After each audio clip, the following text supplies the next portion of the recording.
Do you remember when you were about 17 or 18? I know for some of us it's like, wait, what?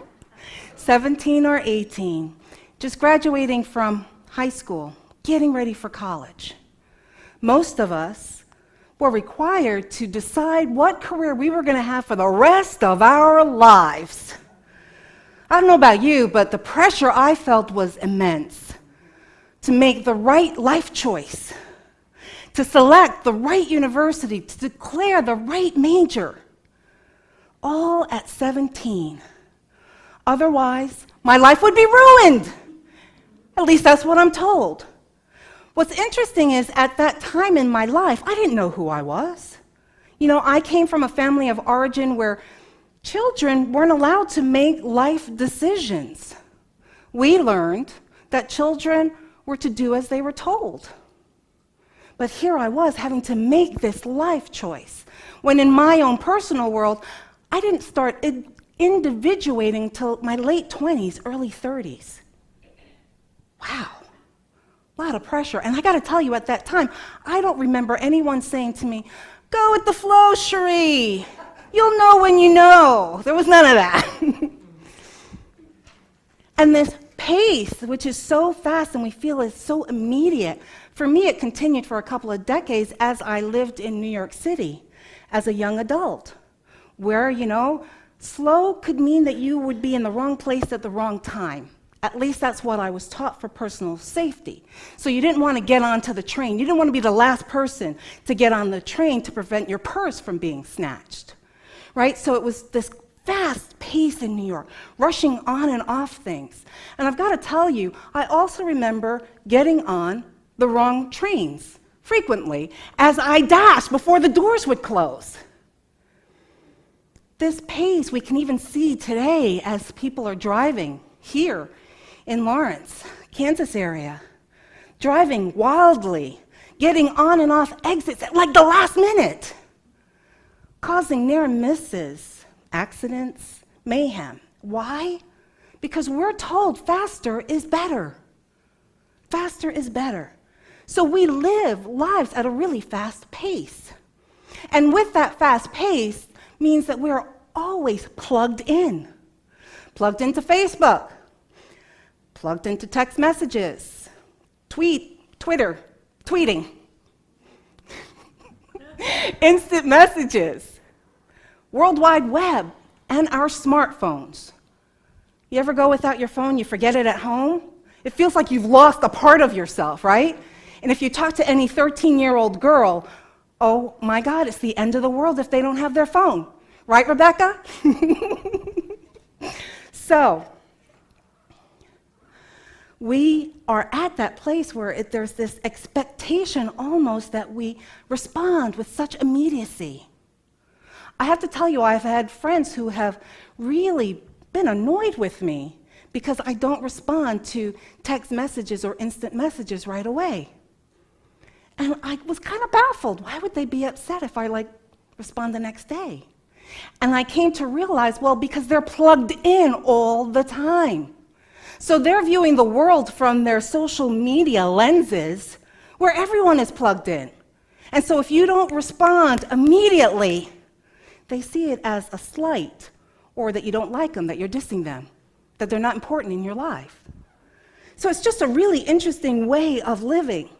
But today in our wisdom, what do we know? We know that life is an unfolding process. We know that when we are reactionary in our responses, it doesn't serve us, and it creates chaos in our life. We've come to know this. And when we are triggered to respond immediately, the decisions that we make are not necessarily for our highest good. Why? Because they are coming from our survival mode. And when we are in survival mode, do we make the best choices? I don't know about you, but I don't. So this is why it's really important for us to hit the pause button. We hit that pause button. Right? We hit that so that we can get a moment to recognize what's going on in our systems.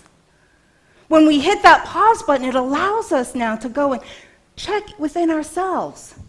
So, is my body tense?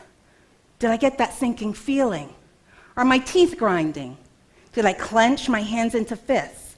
Did I get a flush? Am I feeling enraged, annoyed, wounded? Because if any of those things happen, here's the deal. You're probably having your button pushed. And you're being triggered. You're being triggered. And so what we do when we pause is we get to align with ourselves first. We get to align with ourselves first. And once we align, then we get to breathe. What a concept. We say that all the time in Unity, how important breathing is. And now we're talking about the actual implementation of that knowledge. To breathe. Because when we breathe, we start that alignment process with our highest good, with our highest self. Taking a breath, it oxygenates the brain, so it stops the amygdala hijack. Now, you know the amygdala hijack is when we have that emotional response that is so intense in comparison to the event. So we want to breathe. Breathing allows us to shift out of the survival mode of fight, flight, or freeze. Breathing allows us to move from the lizard brain, which is that primitive, reactive way that we can operate in the world, moving to higher intellectual responses as we access our prefrontal cortex. Wow, that's a lot of good stuff for breathing. Breathing allows us to have a present moment awareness. Why do we want present moment awareness? Because when we are in present moment awareness, we get clarity. That's one of the things we get. When we are in present moment awareness, we're able to hear beyond the words that someone is speaking. We're able to see the intention and the energy behind those words. We're able to be objective. We are able to hear another's words and our own thoughts without attachment. In present moment awareness, we are able to find our own ability for self-awareness. Self-awareness. And in their book, Emotional Intelligence 2.0, the authors Bradbury and Greaves, they write this about self-awareness. They say, self-awareness is your ability to accurately perceive your own emotions in the moment and understand your tendencies across situations. People high in self-awareness are remarkably clear in their understanding of what they do well, what motivates and what satisfies them, and which people and situations push their buttons. This means that we want to give ourselves the opportunity for self-awareness by being in the present moment. By being in the present moment. And it's from our awareness, our self-awareness, that we're able to manage our emotions and our behaviors. And then amazing outcomes happen when we put our own needs on hold for a short period of time to be able to get wisdom and to step into our divine nature. Without hitting the pause button, we are heading on a train in the direction that we don't want to go. We often have a name for the destination of this train, but I'm going to call it Trigger Town. We get on that train, we're on Trigger Town. That's the destination. And it's really amazing. We get to that destination often through family gatherings. Those are the folks that instilled those buttons. So that's why it's so easy that we go there with the highest of intentions and quickly devolve into anger and screaming as if we have lost our minds and then our souls. I don't know about you, but I've had those moments. I will even tell you about a recent trip to Trigger Town, also known as visiting my mom. Yay. Hi, Mom. So I was in Florida, Graham and I. We were in Florida in December, visiting Mom. And we're talking, and my mom says, "Oh, I think next week I'm going to have knee replacement surgery." What? We had been talking about this for months, the possibilities of this replacement surgery, and my mom was like, "No, I don't want to have the surgery." So imagine my surprise when I'm sitting there and she goes, "Yeah, I think I'm going to do it next week." Okay, well, that's okay. But my responsibility now is to manage her expectations. "Mom, I'm not going to be coming back in the week." One, because of timing, one, because of flight costs, and the most important one is that I was preparing for my fourth and final licensing and ordination interviews, which would allow me to become a reverend after 3 years of intense study. Okay, yay. So I'm managing this, great. So Mom goes for surgery, beginning of January, and the surgery goes well. She gets to the rehab.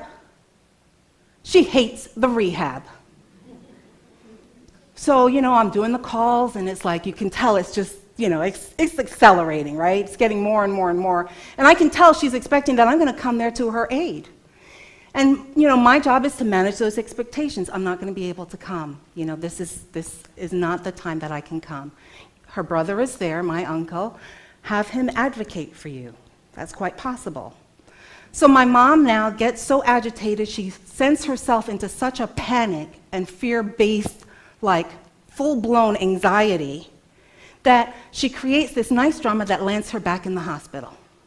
Okay, so now she's back in the hospital. I'm like, okay, and I'm, on the phone. And then now, Mom starts saying that she doesn't remember who anyone is.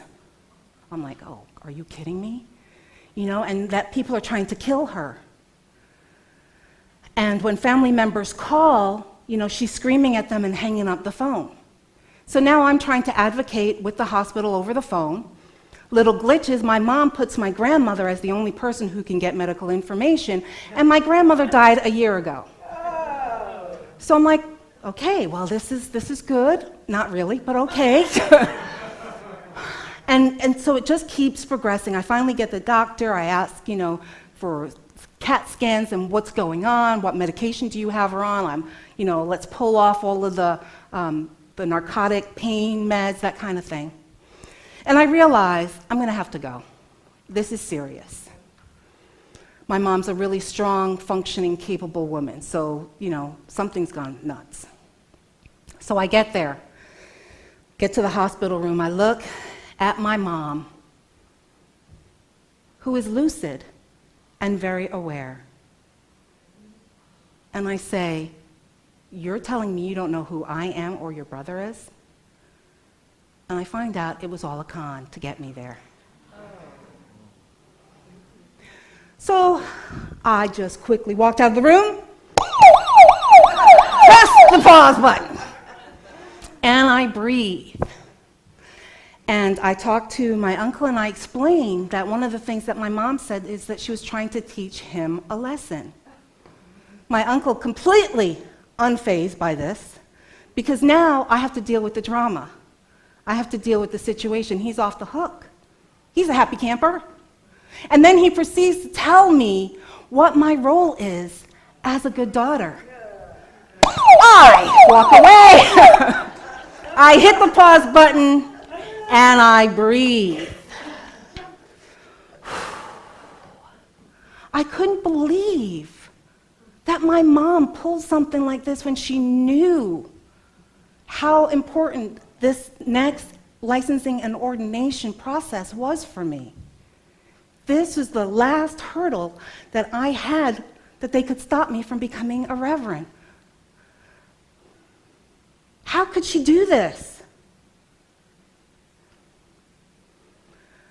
What's interesting is it's only from our present moment awareness that we can witness someone's divinity.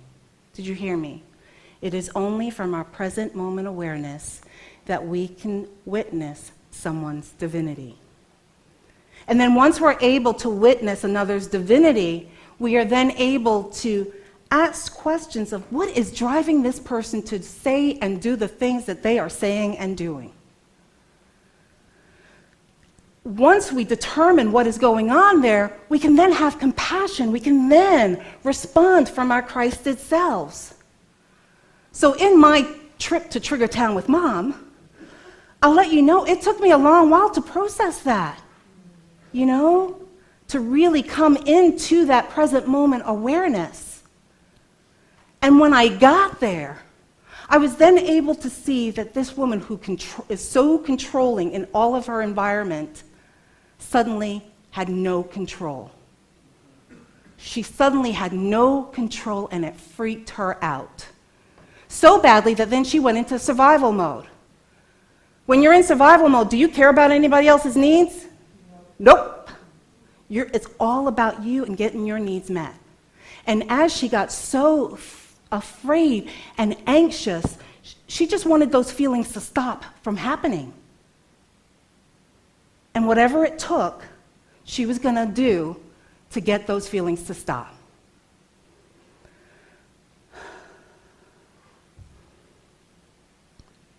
So in this process, I could see her humanity and her divinity. From that awareness, I could then shift from her being abusive to her being human. Once I have that awareness, then I can press the play button. Yes. What do? Right? I am now not so hijacked. I am now able to talk to my mom with love, to ask her questions about what was going on for her that drove her to this level. I was able to be kind to her as I put processes in place for her to feel safe as I left. So present moment awareness is really crucial for us to have these relationships where I could say to my mom, next time I need for you to be honest so that I could support you.